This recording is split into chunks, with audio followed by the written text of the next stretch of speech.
नमस्कार, आप देख रहे हैं एमबी नेटवर्क। मैं हूं आपके साथ पंकज यादव। करते हैं बुलेटिन की शुरुआत। तो राजस्थान के सीएम अशोक गहलोत ने सोमवार को जोधपुर की सरदारपुरा विधानसभा सीट से छठी बार नामांकन पत्र दाखिल कर दिया है। इसके तुरंत बाद सीएम जोधपुर के राजकीय उम्मेद स्टेडियम में चुनावी रैली में शामिल होने के लिए रवाना हो गए हैं। इस रैली में कांग्रेस के राष्ट्रीय अध्यक्ष मल्लिकार्जुन खड़गे के साथ ही जोधपुर की 10 विधानसभा सीटों के प्रत्याशी भी शामिल होने वाले हैं, जिसमें कार्यकर्ताओं को कोई बड़ा संदेश दिए जाने के भी कयास लगाए जा रहे हैं। जिला निर्वाचन कार्यालय से बाहर आने के बाद सीएम अशोक गहलोत ने कहा कि पहले राजस्थान को पिछड़े राज्य के रूप में जाना जाता था, लेकिन अब ये बदल गया है। आज राजस्थान में एम्स, IIT, IIM और अन्य विश्वविद्यालय हैं। जब मैं पहली बार सीएम बना तो केवल 6 विश्वविद्यालय थे, अब 100 से ज्यादा कॉलेज हैं। राज्य की जनता राजस्थान में सरकार दोहराने के मूड में है।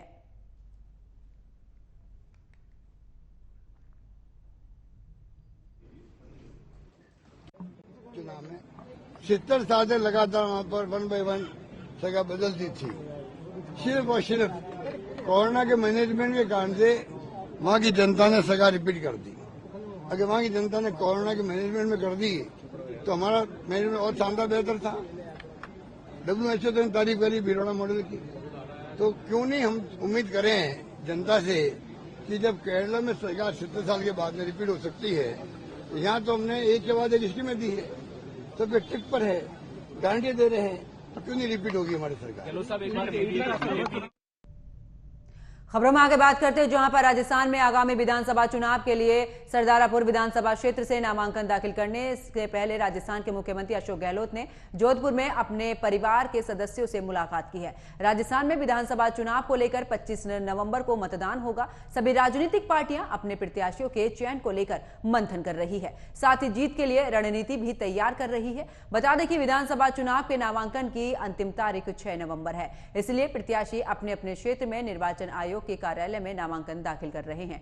इसी बीच जानकारी मिली है कि जोधपुर की सरदारपुरा विधानसभा सीट से कांग्रेस के प्रत्याशी सीएम अशोक गहलोत अपना नामांकन जो है उन्होंने आज दाखिल कर दिया है।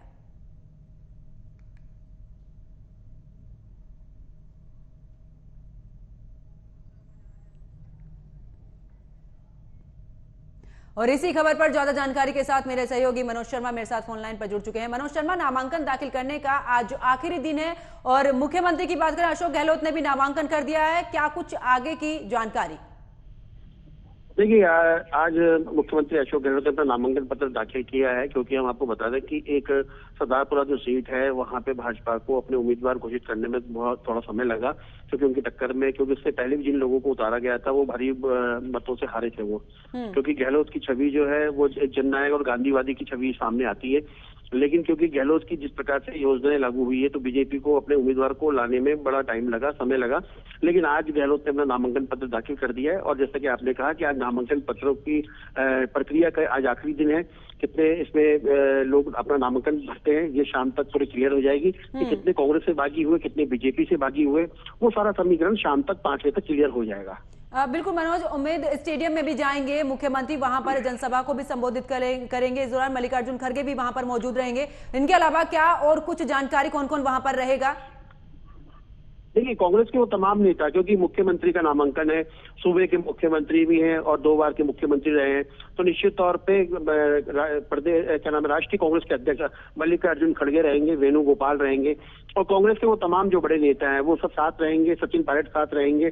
तो ये कयास लगाए जा रहे हैं कि जब अपनी, क्योंकि मुख्यमंत्री पे अपनी विधानसभा सीट के अलावा भी 198 सीटों का दायित्व है, क्योंकि कांग्रेस ने 199 सीटों पर अपने उम्मीदवार घोषित किए। एक सीट जो है RLD के खाते में गई है, गठबंधन खाते में गई है, तो उसको देखते हुए 199 सीटों के अलावा 198 सीटों का दामोदर है। और हम पिछले चुनाव की भी अगर बात करें तो गहलोत के परिवार ने ही सरदारपुरा सीट से गहलोत का प्रचार किया था, क्योंकि गहलोत के कंधे पे बाकी सीटों का भी दायित्व है, क्योंकि जगह जगह उनको रैली भी करनी है, जनसभाएं भी करनी है और अपनी योजनाओं के दम पर अपने उम्मीदवारों को जिता के लेके भी आना है। तो निश्चित तौर पर साफ देखा जाए तो कांग्रेस के वो तमाम नेता रहेंगे। अब राहुल गांधी और प्रियंका गांधी का भी एक कार्यक्रम निश्चित होना तय है कि वो, लेकिन कब तक उनका कार्यक्रम तय होता है, कहाँ का रैलियां होगी, कहाँ का जनसभाएं होगी, ये मोदी की सभाओं के साथ साथ देखा जाएगा। लेकिन फिलहाल अभी कांग्रेस के तमाम नेता वो जोधपुर में है और जोधपुर में मुख्यमंत्री अशोक गहलोत का नामांकन में क्या कहते हैं उसे, प्रस्तुत हुए हैं। बिल्कुल मनोज शर्मा, आज आखिरी दिन है नामांकन का, तो ऐसे में क्या लगता है, क्या बागी तेवर जो हैं दोनों ही पार्टियों में, जो उनके समर्थक हैं, जो उनके कार्यकर्ता हैं या जिन्हें टिकट नहीं मिला, क्या आज के बाद से कुछ ऐसी भी रणनीति या इस तरीके की बगावत के सुर जो हैं वो देखने को मिल सकते हैं? निश्चित तौर पे, क्योंकि ये बहुत अच्छा सवाल पूछा आपने, क्योंकि अब भाजपा के लिए डैमेज कंट्रोल बहुत बड़ी चीज हो गई है, कांग्रेस के लिए भी हो गई है।